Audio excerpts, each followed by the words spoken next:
ও সোনারূপা।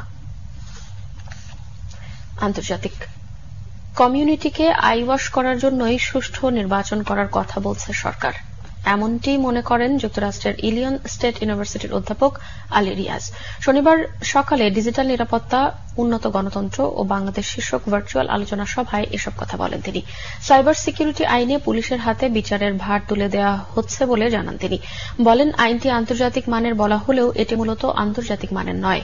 আলোচনায় নিউ এজের সম্পাদক নুরুল কবির বলেন, মূলত শাসক শ্রেণীর লুটপাট অব্যাহত রাখার জন্যই এই আইন তৈরি করা হয়েছে।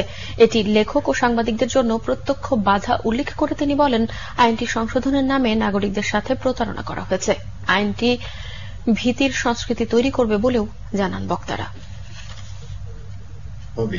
এটা একটা তো হচ্ছে ইন্টারন্যাশনাল কমিউনিটিকে আইওয়াশ, এটা বোঝাই যায়। এটা বোঝার জন্য মানে খুব বেশি ধারণা থাকা প্রয়োজন হয় বলে মনে হয়। আপনি তার সাজা কমাচ্ছেন, কিন্তু সংজ্ঞাটা তো আপনি ইউ আর নট ডিফাইনিং ইট। তার মানে আপনি বলছেন যে এটা যার যখন যেভাবে ইচ্ছা সরকারের যেটা ব্যবহার করবে এবং সেটা পুলিশ করবে। আপনার বাড়ির দরজায় দাঁড়িয়ে পুলিশ সিদ্ধান্ত নিয়ে ফেলবে, নাম বদল টদল করে, ওই প্রেমিসটা কিন্তু থেকে যাচ্ছে।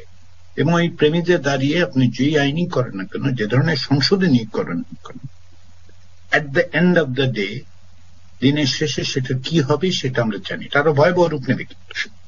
সরকারের দিক থেকে যে অসত্য প্রচার যে আন্তর্জাতিক স্ট্যান্ডার্ড মেনটেইন করে এই আইনগুলো করা হয়েছে বা হচ্ছে, সেইটা যে একবারে অমূলক, পরিষ্কার জনগণের সঙ্গে প্রতারণা করা হচ্ছে। ক্ষমতাসীনরা সবসময় বর্তমানে থেকে তার অতীত ইতিহাসকে নিয়ন্ত্রণ করতে চায়।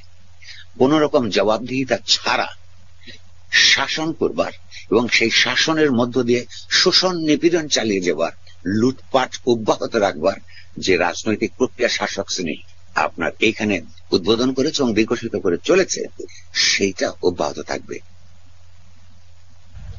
প্রধানমন্ত্রী শেখ হাসিনার নেতৃত্বে